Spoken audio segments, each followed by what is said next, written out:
হেও কেনে অহবুঝহন কন্যা পহরং মানুষের বাড়ির কাম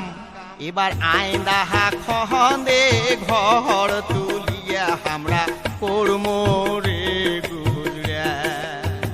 ও তোমরা বুঝিয়া হাও কেনে অহবুঝহন কন্যা পহরং মানুষের বাড়ির কাম এবার আইন দাহা খন্দে ঘর তুলিয়া আমরা করমো রে গুজরা ও তোমরা আর কয়টা দিন ধৈর্য ধরো কন্যা বাঁধিয়া গোত নিজে ঘর ও তোমরা আর কয়টা দিন ধৈর্য ধরো কন্যা বাঁধিয়া গোত নিজে ঘর।